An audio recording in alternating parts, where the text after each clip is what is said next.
The village of Umei stood at the edge of the great forest, its clay huts adorned with swirls of white chalk and dried palm leaves for the occasion. A wedding had drawn nearly every soul from nearby settlements. Elders in regal wrappers, children with beads clacking around their wrists, maidens in shimmering attire whispering dreams of their own weddings. The air thrummed with drums and song, goats roasted over open fires, and the scent of hibiscus wine floated freely on the breeze. The bride, Amara, daughter of the respected trader Okonkwo and his late wife, was to wed Obinna, son of the neighboring chieftain. The union was praised as one that would bind families, fortunes, and futures. But not everyone smiled that day. In the far corner of the clearing, beneath the low-hanging branches of the sacred irako tree, a girl sat with her head bowed. Adiz, Amara's half-sister, wore no bright colors. Her wrapper was plain blue, her blouse modest and faded, as if color had abandoned her entirely. Her hair had been left unbraided, a silent protest or perhaps a forgotten detail no one cared to notice. Her shoulders were stiff, but her hands trembled in her lap. And though her lips did not part, the slow tears sliding down her cheeks betrayed her grief. The crowd took note. "Why is she crying?" a woman asked, fanning herself furiously. "Does she not have manners?" "Jealousy," another whispered. "Amara is beautiful. Adiz is, well, she is what's left behind." A group of younger men chuckled cruelly, sipping palm wine. "Maybe she thought she'd marry the groom herself." "She has the look of a snake," an elder woman muttered, crossing her arms. "Too quiet. You know how her mother was." The murmurs thickened, their weight gathering like storm clouds. Adiz heard every word but did not flinch. Her eyes were fixed on the red-dusted path leading from the bride's hut to the main square where the wedding was taking place. Her gaze was distant, deep, not just watching but waiting. Then he came, tall and imposing, draped in fine crimson and gold, with thick wrists and sharper eyes. Chinedu, the groom's elder brother, swaggered across the square with the arrogance of one born too close to power. His mouth twisted when he saw her. His pace did not slow. He walked straight to where Adiz sat, crouched and spoke through gritted teeth. "What is this you are doing?" Adiz did not answer. "You are a curse, sitting here like a mourning spirit. This is not a funeral." Still she said nothing. "I said," he barked, and with one swift, cruel motion he struck her. His open palm cracked across her cheek, and the sound silenced the nearest drumbeat. Adiz's head snapped to the side, her hair swinging across her face, the red mark on her dark skin already rising. A few gasped. One child whimpered. But no one intervened. Not the aunties. Not the men. Not even her father, who stood just a few steps away but refused to meet her eyes. Adiz lifted her chin slowly. Blood shimmered at the corner of her mouth, but she did not raise her hand to wipe it. She stared ahead again, past Chinedu, past the guests, past the wedding altogether. She was not weeping now. Her silence was heavier than any scream. Chinedu cursed under his breath and walked away, as if ashamed but too proud to admit it. The drums resumed. Laughter returned. The crowd returned to pretending. Yet something had shifted, barely felt but deeply present. A change in the wind. A low hum beneath the drumming. Something watching. From the shadows, the village priestess narrowed her eyes at the girl beneath the tree. She leaned closer to her companion and whispered, "She's not crying for what is happening. She's crying for what will happen." Adiz remained seated for hours. When night fell, she finally rose, walking with slow, deliberate steps toward the bridal hut. She paused briefly outside, touching the beads hanging across the entrance. Her lips moved, a whisper only the wind heard. Inside, Amara laughed with her friends, radiant in white, unaware. The moon rose higher. And Adiz, quiet and bleeding, walked into the dark. The stories of Adiz's childhood were not told with laughter. They did not carry the light tone of fond memories passed around fires under starlight.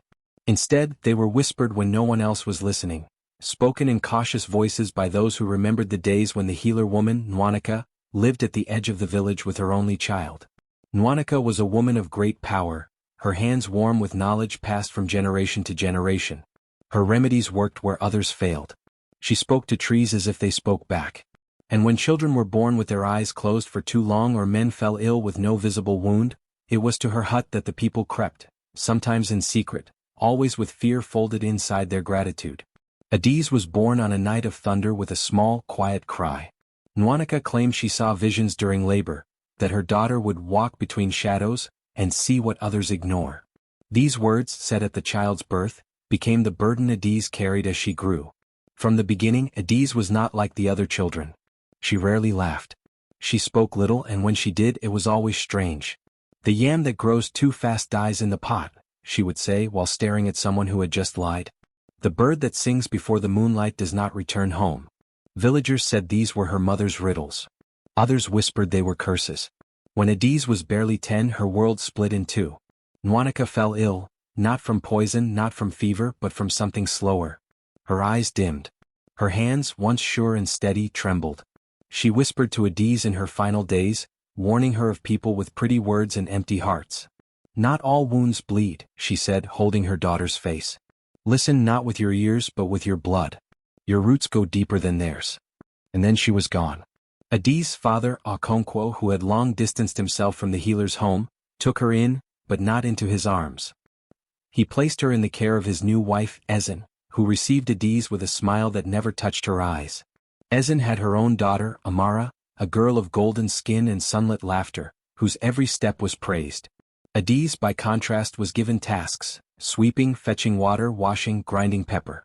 Her hands grew rough, her back stiff from endless labor. Yet she never complained. She learned early to live in corners, to move like smoke, to avoid loud voices and too many eyes. Amara was taught dance, weaving, and song. Adiz was taught silence. But even in silence, Adiz remained different. Animals followed her. Birds perched near her window at dawn. She would wake with dew in her hair and claim the dreams had spoken to her. "Don't eat the groundnut today," she once told Ezen, unprompted. Ezen slapped her and ate them anyway. She spent the next 3 days vomiting. From then on, Ezen avoided Adiz's eyes whenever she could. She called her names behind her back. Witch child. Little shadow. Omen girl. When Amara asked why Adiz didn't have her own jewelry, her own room, her own wrapper dyed in colors like other girls, Ezen smiled and said, "Some seeds were never meant to bloom." But Adiz was not bitter. Even when Amara flaunted her new beads and shared food in front of her with deliberate grace, Adiz only observed. She watched people the way others watched animals, carefully, with intent. She began to notice things: how Amara only laughed when someone important was near, how her father grew nervous when speaking about Nwanika, how the wind carried messages if one stood still long enough. One day, as she pounded yam outside, a small child passed her and stopped. "You don't blink when the sun shines," he said. Adiz turned to him. "That's because I see in both light and dark." The boy ran away. Ezen later found her talking to herself in the garden. "You think you're special?" she hissed, grabbing Adiz's arm. "All your riddles and stares, they will bring you nothing but fear." "They are not riddles," Adiz replied, calm as ever. "They are memories from before I was born." Ezen slapped her. That night, a lizard fell from the roof onto Ezen's bed, and she screamed so loudly that neighbors came running. They saw Adiz at the doorway, silent, unmoving. "She's cursed," Ezen cried. "She brings the night with her." But the village priestess said nothing. She only looked at Adiz and said, "Not cursed. Just touched by something older." Years passed, and Adiz continued to live like breath, felt but often unseen. Amara blossomed, beloved by all, while Adiz's world remained one of observation and quiet strength. She walked barefoot more than she wore shoes, and still, animals never feared her. She knew when rain would fall before clouds gathered. She knew when a lie would bloom in someone's mouth. And deep in her spirit, she carried the last words of her mother like an amulet: "Remember the night beneath the mountain." Adiz did not envy. But she remembered. Always. That night, the village of Umei was caught between song and silence. Drums still echoed faintly from the square, where dancers twirled and wine flowed in celebration of the coming union. Yet in the darker alleys and behind shuttered doors, the night hung thick with an unease that no fire could burn away. In a small, dimly lit room tucked behind the main compound, Adiz sat alone on a woven mat. Her hands rested still in her lap, but her eyes never stopped moving. They followed shadows as they danced along the walls, traced the flicker of the flame in her clay lamp, and occasionally glanced at the door. She had not eaten since dawn. Her heart had been quiet for most of the day, a quiet like the stillness of air before a storm. Outside, a sharp gust of wind slammed the wooden shutters open. She rose and went to close them, but froze. Perched on the ledge was a white owl, far larger than any she'd ever seen. Its eyes were the color of deep river water, glinting with silver. It stared at her unblinking as if it knew her name, her story, her blood. Around its leg was a thin strip of twine from which hung two small things: a lock of hair, gray and curled, tied in a red string, and a wooden charm carved in the shape of a spiral, no bigger than her thumb but pulsing faintly with warmth. Adise didn't need to ask who had sent it. Her hands trembled slightly as she untied the items. The owl gave one low hoot, deep as thunder rumbling beneath the earth, then launched silently into the air and vanished into the night. She closed the shutters and turned the charm in her hands. The wood was old, worn smooth by many hands. Her fingers knew its shape before her mind did. She remembered it, not from dreams but from stories whispered by her mother when Adise was barely old enough to sit up. The spiral was a mark of her mother's people, the mountain ones, those who lived deep in the highlands and were rarely seen in the village. Healers, dreamers, watchers. Some said they weren't entirely human. The lock of hair, gray and aged, had been tied in the same red string Nwanika used when weaving protective charms. Adise clutched it tightly, the scent of crushed herbs and smoke rising in her memory. Then she noticed the tiny piece of cloth folded underneath the charm. It was a note. A single line written in a sharp, flowing hand. What they've planned will not end with vows. You must remember the night beneath the mountain. The word struck like a drumbeat in her chest. Her knees weakened and she sat down slowly, the note clenched in her hand. The message was not only a warning, it was a reminder. A key to something locked deep within her. She closed her eyes and let her mind drift back, to the day years ago when her mother took her up the mountain path at twilight just once.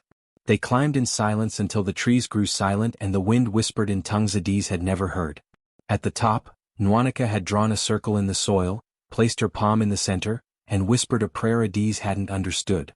Then she pressed the spiral charm into Adise's palm. Someday, she had said, the circle will open again.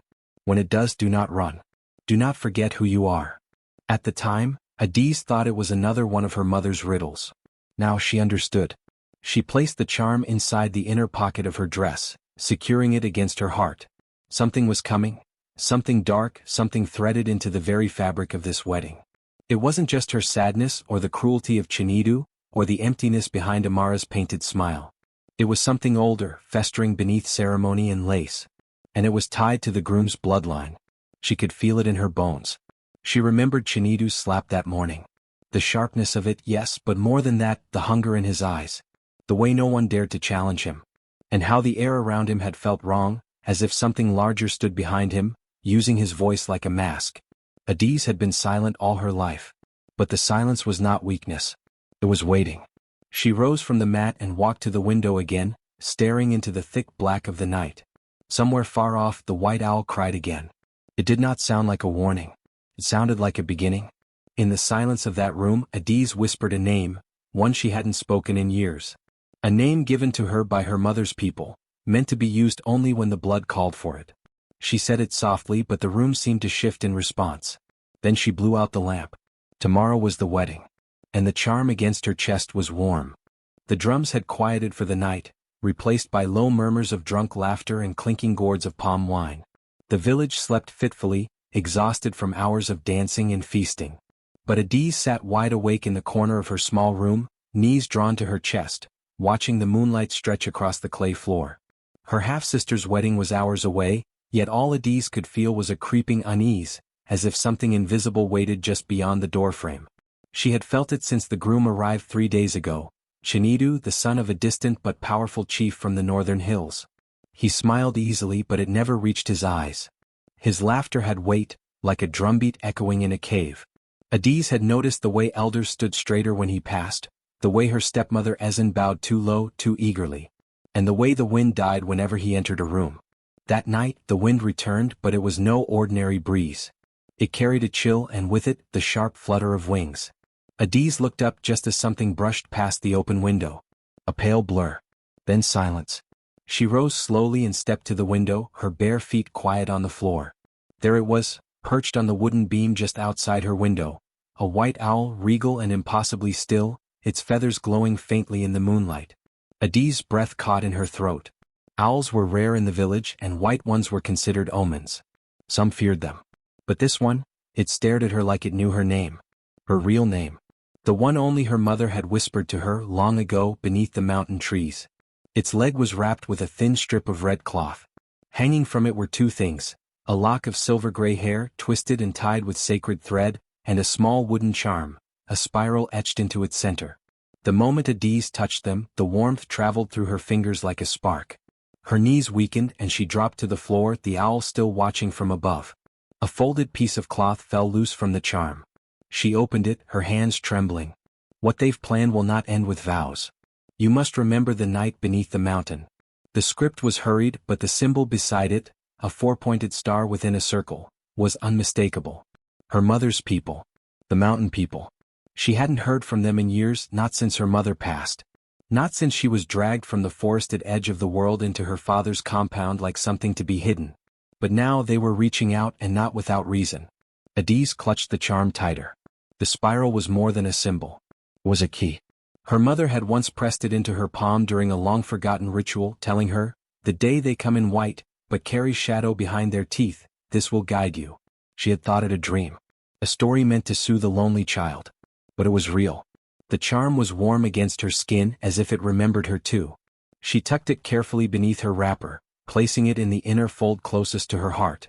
She wrapped the gray hair in cloth and slid it beneath the mat where she slept. When she stood, the room felt heavier. Something terrible was coming. It would not arrive in the form of war or fire. It would come dressed in beauty and celebration, in white gowns and sweet wines. It would come with music, with marriage, and it would not end at the altar. She thought of Chinidu, how his shadow had seemed to stretch too far across the ground. How his voice had once spoken and echoed even when no wall stood to bounce it back. How he flinched at the sound of old songs sung by the village children. And then she remembered. The night beneath the mountain. She had been no older than 6 when her mother took her deep into the forested hills. They had walked past trees twisted like dancers mid-step, past rocks shaped like sleeping spirits, until they reached a hollow. There, her mother had drawn symbols in the dirt, spoken to the wind, and told Adiz to repeat the names of her foremothers. One by one. As far back as her tongue could stretch.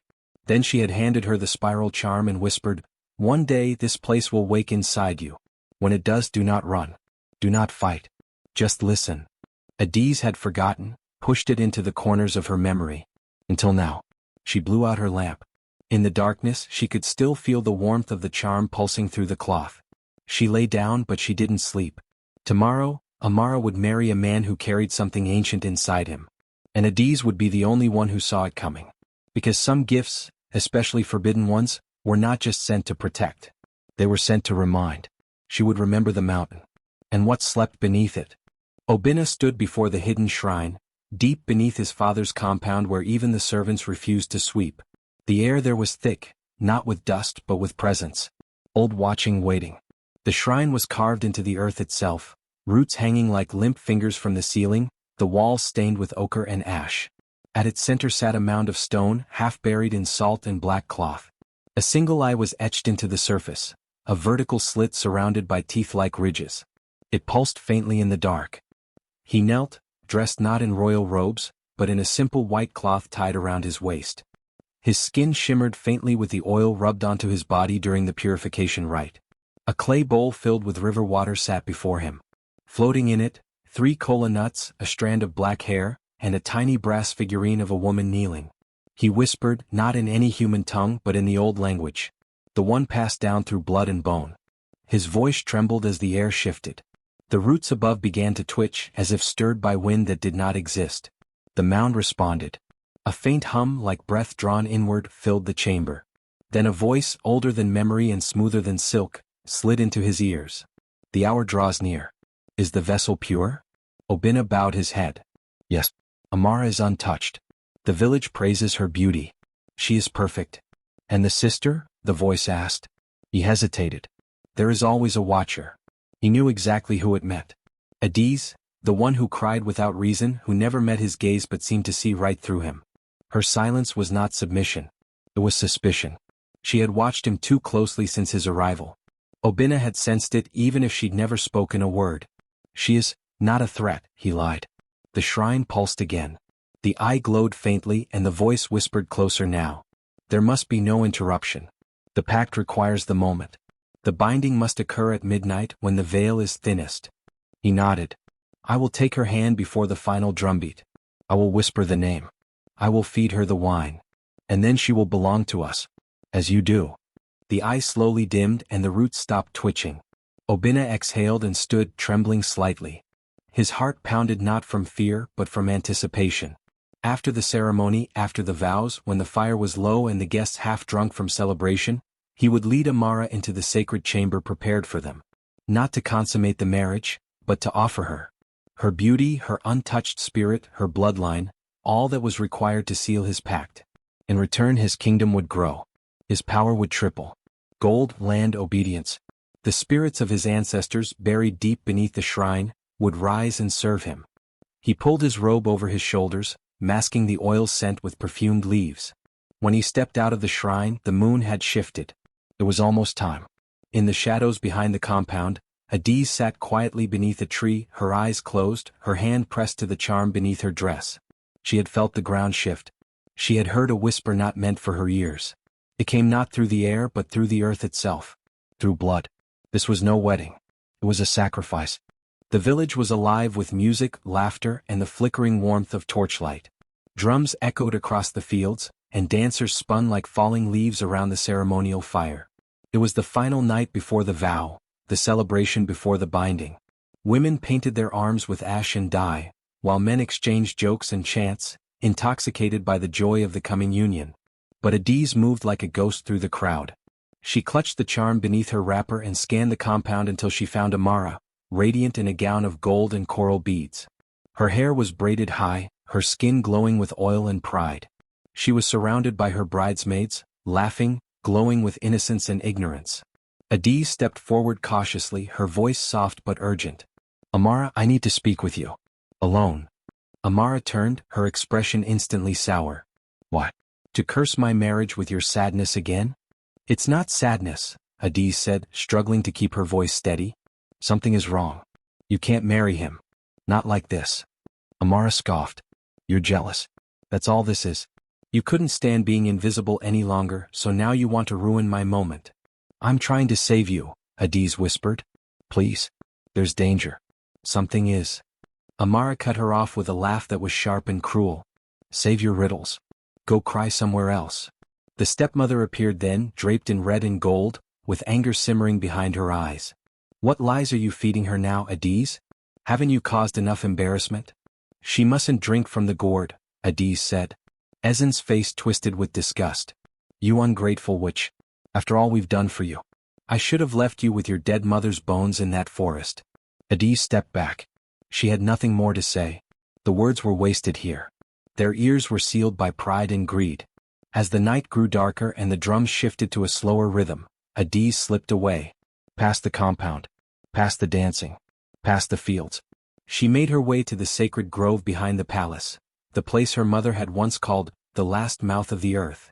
It was where spirits spoke in wind and trees, where voices hummed through the roots of old trees like prayers half remembered. The moonlight cut through the canopy like threads of silver as Adiz knelt in the center of the grove. She placed the charm on the ground and whispered into the soil. "I am the daughter of Iphioma, healer of hills. I come not with pride but with fear.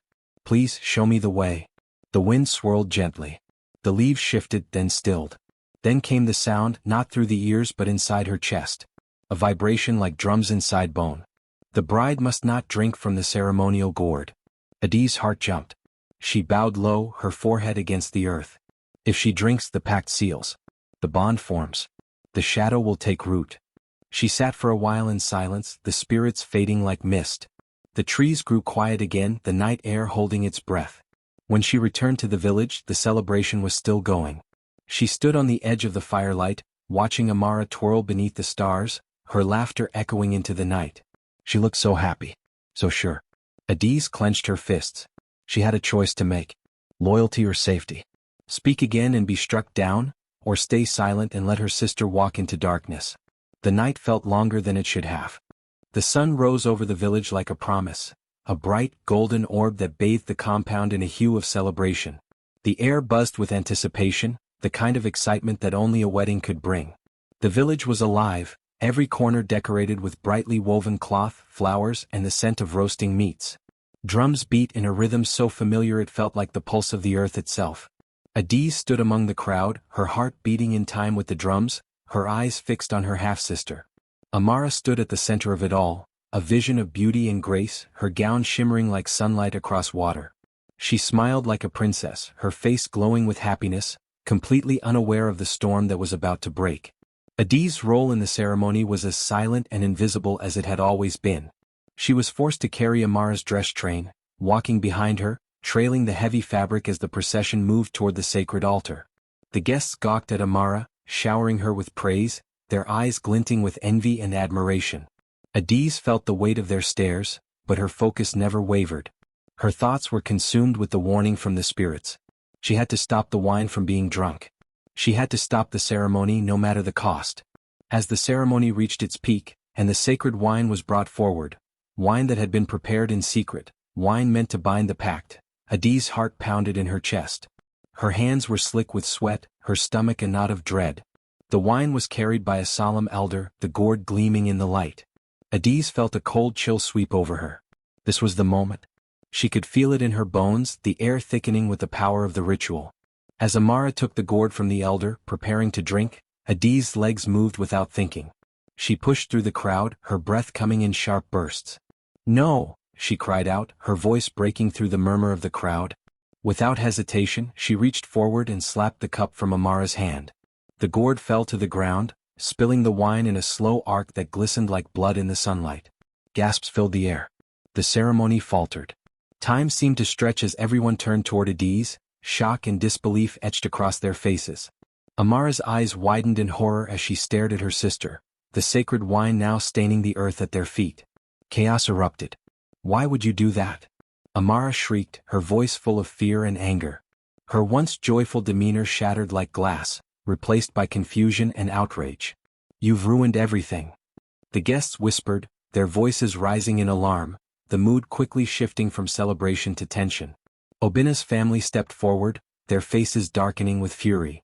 His brother, a large man with a scar running down his cheek, pushed through the crowd and grabbed Adiz by the arm. "How dare you?" he spat, his grip tightening like iron. "You're nothing but a cursed fool." Before Adiz could react, he slapped her across the face, the force of the blow knocking her to the ground. The crowd gasped in collective shock, some even flinching at the violence.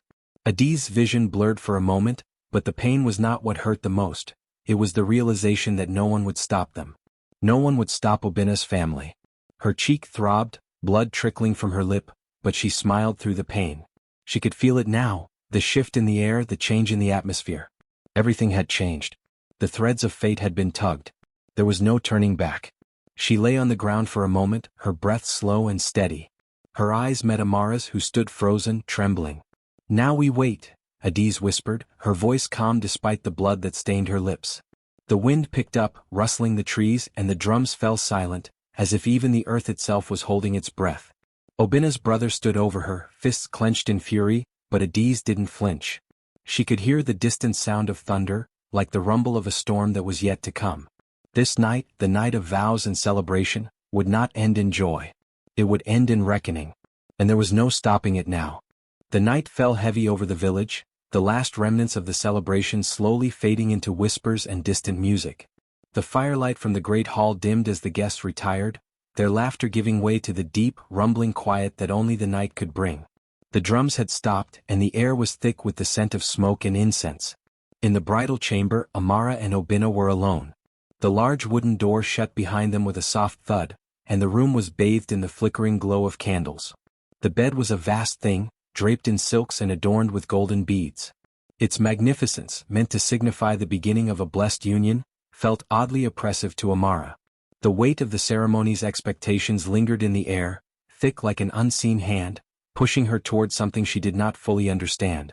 Amara stood at the center of the room, nervously adjusting the folds of her gown, her heart still racing from the earlier chaos. The slap, the spilled wine, her sister's warning, everything felt wrong. She had tried to shake it off, to believe that the night would be just like any other wedding night, but deep down, a gnawing fear clawed at her. Obina stepped toward her, a gentle smile on his lips.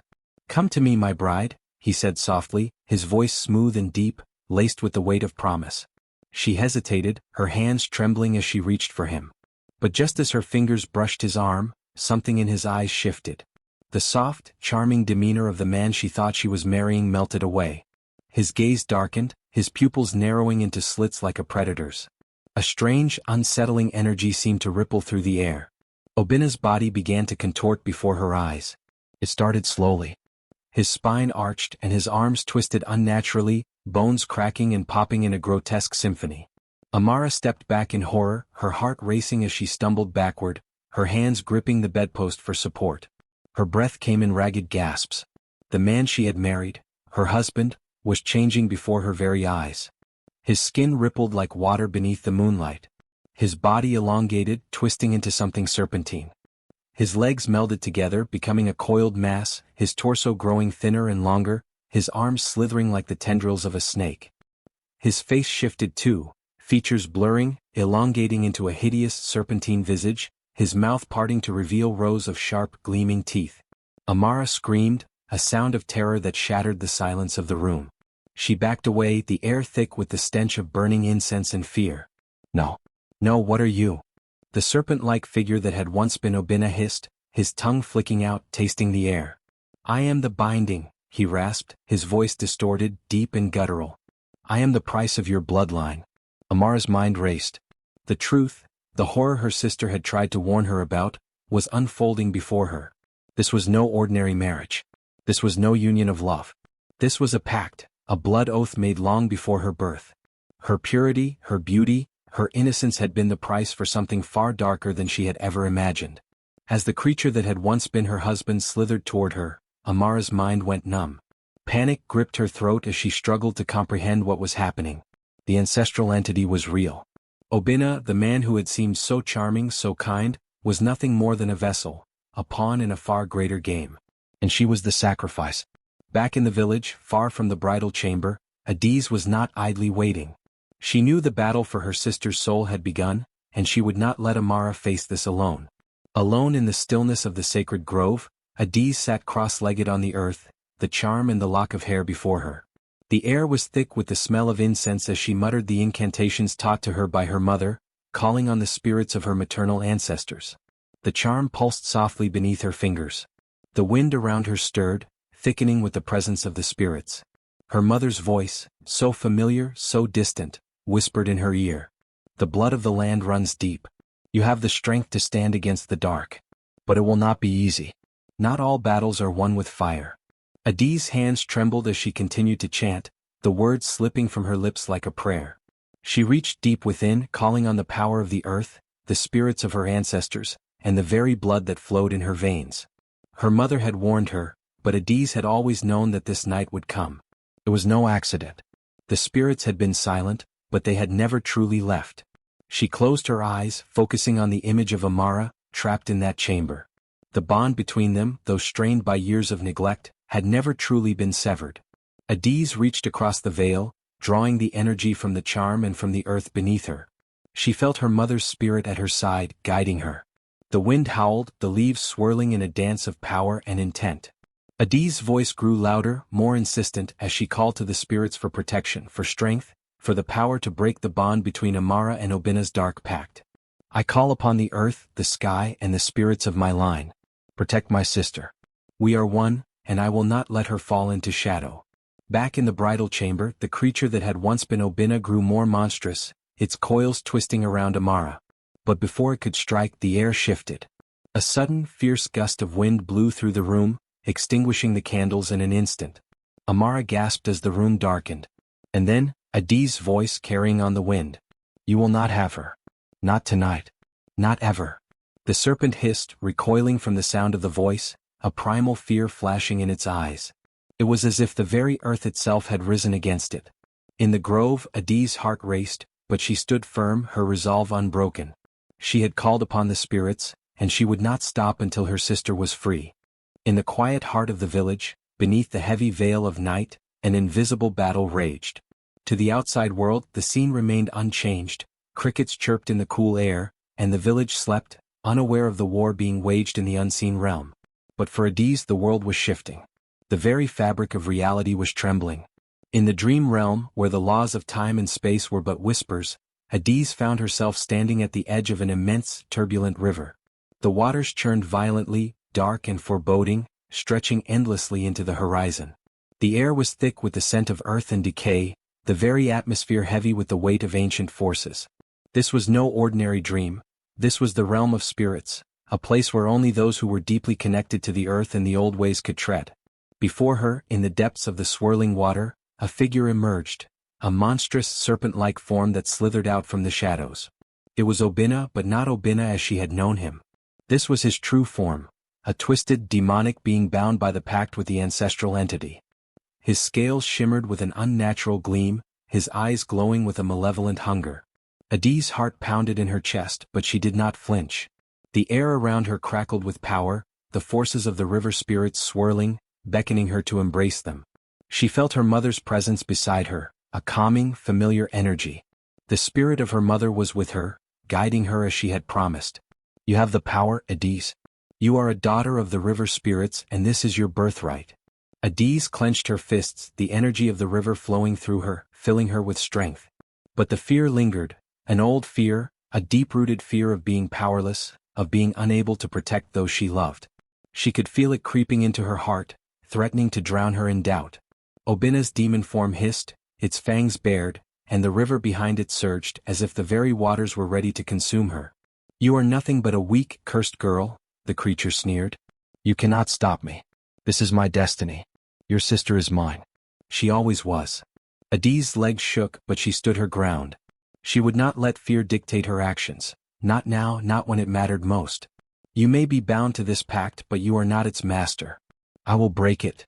Her voice rang out with newfound strength as the river spirits answered her call.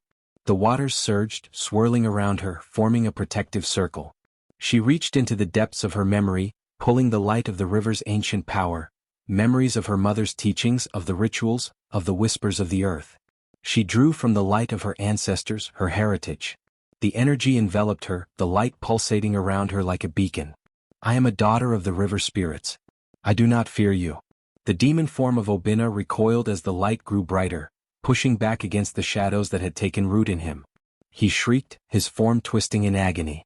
Adis focused, her hands raised to the sky as the river's power surged within her. You will not take her, she declared, her voice steady and unyielding. I am the balance of light and dark. And I choose light.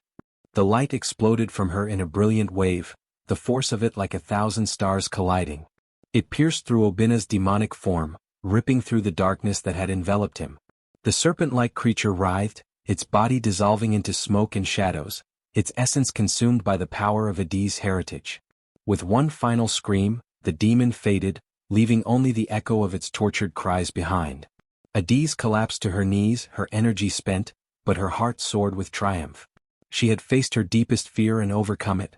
She had faced the darkness within herself and within the world, and she had won. Back in the physical realm, the battle was over. The creature that had once been Obina's body lay lifeless, his form nothing but a shell of what it had been. Amara, still in the grip of the dark magic, collapsed onto the floor, unconscious but free from the demon's hold. Adi's spirit returned to her body, the dream realm fading as she opened her eyes, the weight of the battle still heavy on her chest. She gasped for air, her body trembling with exhaustion, but relief washed over her. She had saved her sister. The night outside remained still, the village none the wiser to the war that had been fought, but Adis knew the truth. The ancient pact had been broken, and the river spirits had once again protected their people. She had won, not just for herself but for her sister. The village, once unaware of the ancient powers that had quietly shaped their lives, was now filled with a palpable tension, an unspoken understanding of something vast and mysterious that had unfolded beneath their very noses. News of the events that had transpired spread quickly, reaching every corner of the village and beyond, whispered through hushed voices and trembling lips. At dawn, the village priestess, an elderly woman with eyes as sharp as an eagle's and a presence that commanded respect, arrived at the site where Obina's body lay. The atmosphere around him was heavy, thick with the lingering remnants of dark magic. Her hands trembled slightly as she touched the lifeless form, her fingers brushing over the cold skin that now seemed unnaturally pale. She closed her eyes, murmuring a prayer to the ancestors, seeking their guidance in unraveling the mystery of what had happened. When she finally spoke, her voice was low but carried a deep weight. He is no longer human, she declared. What was once flesh has turned to shadow. The pact with the spirit was not just a bond, it was a transformation, a loss of his very soul. The village, already stunned by the events of the wedding night, now gasped in horror and disbelief. Obina, the charming groom, the man whose presence had once filled the room with an almost magnetic aura, was nothing more than a vessel, an empty shell consumed by the ancestral pact he had bound himself to. His body was now a grotesque reminder of the price paid for power and wealth. His family, the very ones who had once sought to control everything, stood in shock, their once proud lineage now revealed for what it truly was, tainted, bound by dark forces. But the truth did not end with Obina. As the priestess examined his body, her gaze moved toward the rest of the family. In particular, the stepmother, Adi's cruel, cold-hearted stepmother, who had once treated Adi's as little more than a servant, had tried to bury the truth.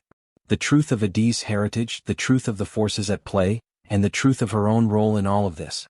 It was then that the villagers realized the depth of the manipulation that had taken place, not only on the wedding night but throughout Adi's life. The stepmother had forced her into silence, scolding her for her strange ways and discouraging her from speaking her truths. Adi's odd behavior, her cryptic riddles, her warnings, had all been dismissed as madness, as jealousy, as the ramblings of someone who didn't fit into the perfect mold the stepmother sought to maintain. In the wake of the truth, the stepmother's veneer of respectability crumbled.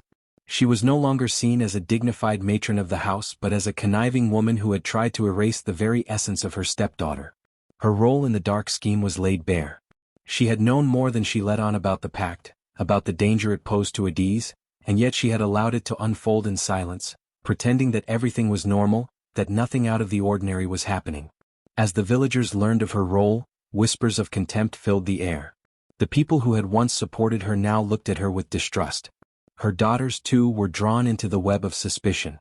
Amara, her own daughter, had been caught in the midst of it all, unaware of the true price that had been paid for her beauty and purity. But even as the villagers began to shun the stepmother and her daughters, a certain understanding lingered in the air. This was a family cursed not by their own actions but by the darkness they had allowed to fester within their midst. Amara, standing in the shadow of all that had happened, was struck by the weight of her sister's sacrifice. She wept, not just for the horrors Adi's had faced but for her own ignorance. She had been blind to the dangers that had loomed over her, to the power of her sister's love and sacrifice. Adi's had saved her life, had saved the village, and yet she had never asked for anything in return. In Amara's heart, a deep sense of guilt and gratitude blossomed. She could no longer deny the bond they shared, no longer dismiss her sister as someone outside the fold. "She saved me," Amara whispered as tears streamed down her face. "She saved all of us. How can I ever repay her?" But Adi's would not allow any repayment. She refused to take credit, to bask in the glory that so many wanted to heap upon her. Adi's was a quiet spirit, someone who had always lived in the shadows and she wanted to remain there. She had never sought recognition, only the quiet comfort of knowing she had done what was right. After the revelation, Adi's disappeared. No one knew where she had gone. Her absence was as enigmatic as her presence had always been. Some claimed she had gone to the mountains, to bury the charm that had been the catalyst for all that had unfolded. Others whispered that she had become a spirit herself, one of the many ancient forces that lived in the earth and water, a guardian of the old ways. Days passed and the village carried on, but Adi's absence was felt in every corner. The quiet strength that had once held the community together seemed to fade with her disappearance.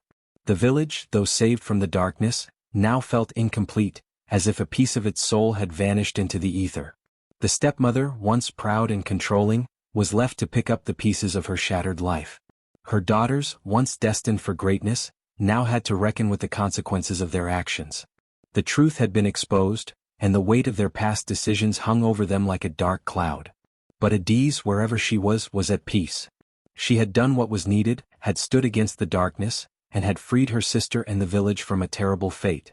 And in the quiet, sacred places of the earth she would remain, a reminder that sometimes the greatest acts of courage come not with glory but with silence. Years had passed since the fateful wedding that had shaken the very foundation of the village. Time, as it often does, had softened the edges of the pain, though the memory of those dark days remained like a shadow, always lurking just beneath the surface. The villagers, now much older, would still talk about the events of that night, the night Adi's saved them all, though the story had transformed over time, evolving into something more than just a cautionary tale. On clear, starry nights, when the moon hung high above the village, young girls would gather in the clearing by the temple. They would sit around the fire, their eyes wide with wonder and their hearts full of anticipation. The elders would begin the story of Adi's, the girl who had once cried at a wedding and changed the fate of her people. It was no longer a story told in whispers or with fear, but one shared with reverence. The girls listened intently as the tale unfolded, their imaginations running wild with the idea of a young woman who could see beyond the veil, who could understand things that others could not. To them, Adiz had become a symbol, not just of sacrifice but of strength, wisdom, and the power of standing firm in the face of danger. As the story was told, it was no longer just about the terrible events of that night, the blood, the transformation, the sacrifices. It was about Adiz's courage, her unwavering belief in the power of truth, and her deep connection to the spirit world.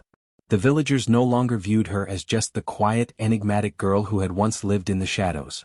They saw her as a heroine, someone whose actions had forever changed their lives, whose bravery had protected them from forces they hadn't even known existed. The children, inspired by the tale, began to emulate Adiz's qualities in their own lives. They too learned to listen to the whispers of the earth, to pay attention to the signs that others might ignore.